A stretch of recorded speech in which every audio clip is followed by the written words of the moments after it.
안녕하세요. IM투자증권의 김동섭 이사입니다. 오늘 새벽에 끝난 유로존과 미국장의 모습을 보면 미국은 소폭 조정을 줬고요. 유로존은 상승해서 마감하는 모습이었죠. 미국에서는 지금 시장에서 계속해서 출구 전략에 대한 얘기, 양적 완화를 종료해야 된다는 얘기가 핫 이슈죠.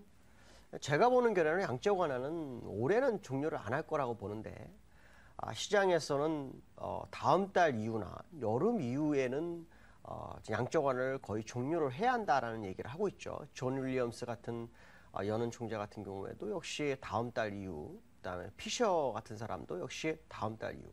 이 사람들이 제시하는 것은 고용이 개선되고 있고 주택 시장이 살아나고 있기 때문에 지금은 이제 양적 완화를 종료해야 된다라는 부분을 얘기하고 있고요. 지금 상황은 제가 볼 때는 고용이 개선이 되고 있느냐라고 본다 그러면 사실 개선이 되고 있지는 않죠. 실업률이 계속해서 7.5, 7.6을 오가고 있기 때문에 이것이 시장에 어떤 정도 개선이 됐느냐라고 본다면 사실 제가 볼 땐 개선이 되지 않았죠.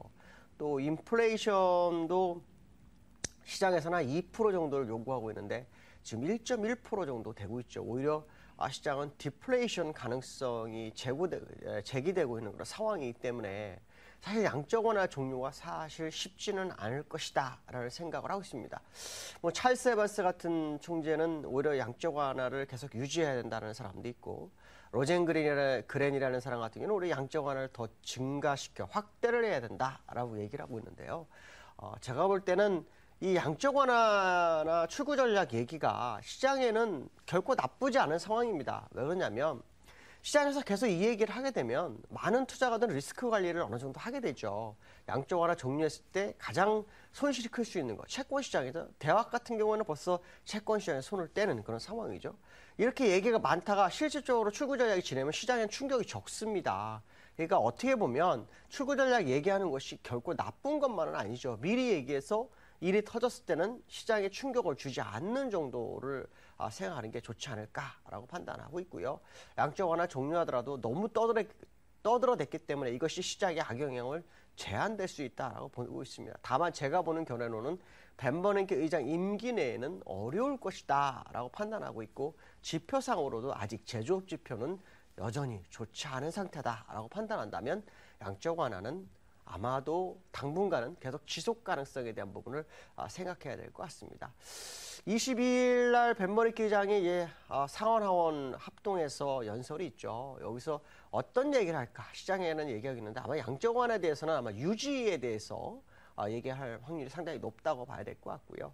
거기에 따라서 이제 달러 약세가 되면 유가가 오를 것인지 달러가 강세가 될 것인지가 시장에 상당히 중요한데요.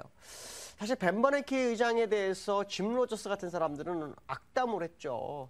양적 완화를 추스리는 뒷수습하는 부분에 있어서는 벤 버냉키 의장이 참여하지를 원치 않는다라는 얘기를 하고 있죠. 근데 사실 양적 완화에 대한 그 논문을 쓴 사람은 어떻게 보면 벤 버냉키 의장이 이 일을 했었죠. 대공황을 연구하면서 어떤 식으로 대공황을 벗어날 것이냐에 대한 부분을 생각하면서 논문을 썼던 것이 지금 현재 양적 완화, 금리를 낮추고 돈을 풀어서 시장을 방향성을 살리겠다라는 거 있었는데, 그 이후에 출구 전략에 대한 논문은 없습니다. 이게 사실 되게 어려운 부분이죠.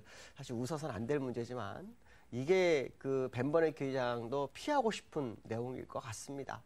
제가 제시할 수 있는 것은 어느 정도의 지표 개선이 확실하게 진행이 된다면 그 시점에서는 지표가 계속해서 빠른 속도로 개선이 될 때가 있을 겁니다.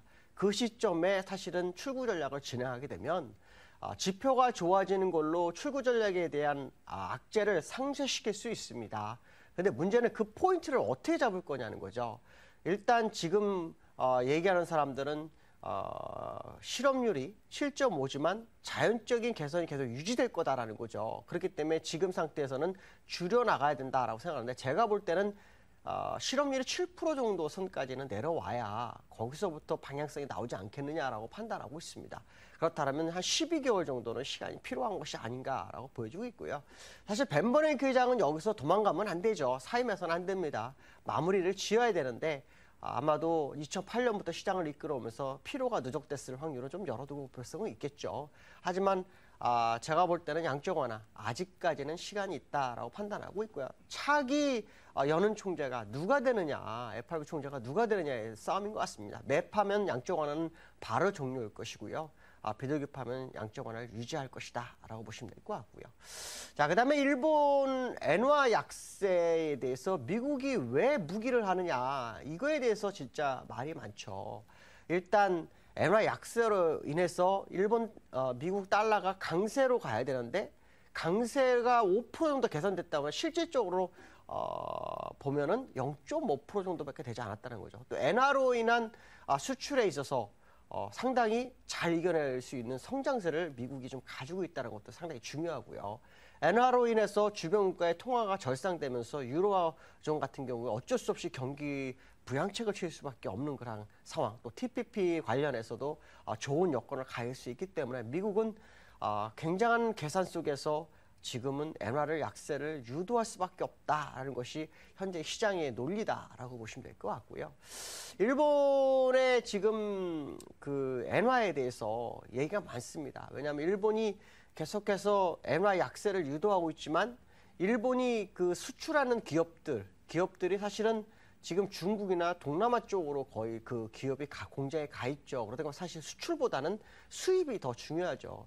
근데 지난번에 일본 대지진이 나면서부터 원자력 발전소가 거의 다 붕괴가 됐기 때문에 사실은 그 화석연료를 많이 수입해야 되는 그런 상황이 됐습니다. 그래서 에너지 소비가 크다 보니까 수입 물가가 엄청 높아졌는데요. 2008년 이후로 4년 8개월 만에 최고치가 갱신되고 있다고 그러죠. 그래서 추가적인 엔저는 일본 경기에 악을 좋게 만들지는 않는다라는 것이 일본 내에서도 얘기입니다. 그래서 조만간 엔저가 엔고로 바뀌는지가 시장의 관건이고요. 그다음에 이제 중국인데요. 중국에서 지금 많은 그 글로벌 투자가들은 중국의 경기 부양책을 바라고 있습니다. 근데 중국에는 하나의 난제가 있죠. 뭐냐면 주택 경기가 살아나고 있다는 겁니다. 주택 경기를 잡기 위해서 리커창이 지난번에 여러 가지 부동산 정책을 냈지만 실패로 돌아가고 있죠. 그래서 전년비 대비로 4.3% 정도 상승하는 모습이 나오고 있는데요. 중국은 어차피 인구가 많기 때문에 주택 수요가 많을 수밖에 없습니다. 그러니까 주택을 못 잡죠. 경기 부양책을 해야 될 겁니다. 그렇다면 조만간 금리 인하 가능성을 한번 제기하면서 보아야 될 것 같고요. 국내장도 시장에서 살아날 수 있는 기미가 지금 서서히 나타나고 있습니다. 북한이 어저께 2발 추가적으로 단거리 미사일을 발사했지만 그것이 시장에는 제한적일 것이다 라고 보시면 될 것 같고요. 기술적 분석을 한번 해보도록 하죠. 미국장 같은 경우는 이제 월봉상으로 공간이 굉장히 많다라는 거, 이것이 상당히 좋은 결과를 가져올 것이다 라는 부분이고요. 그 다음에 이제 국내장에 대한 모습인데 어저께 캔들은 아직 업데이트가 되지 않았지만 추세적으로는 돌파하고 난 다음이기 때문에 일단 2040까지 가는 데는 큰 무리가 없다. 특히 외국인들이 시장으로 귀환하는 모습이 서서히 나타나는 것은 매우 긍정적이다라는 부분이고요. 그 다음에 엔달러의 부분인데요. 전환선을 어저께 붕괴시켰거든요. 그래서 오늘 만약 한 번 더 무너뜨리는 모습이 나온다면 엔화 강세로 전환하면서 국내장이 그 수혜를 받을 수 있다라고 생각하시면 될 것 같습니다. 자, 오늘도 화요일입니다. 오늘 날씨도 좋을 것 같은데요. 즐거운 하루 되시고 승리한 하루 되시기 바라겠습니다. 여기까지 하겠습니다. 감사합니다.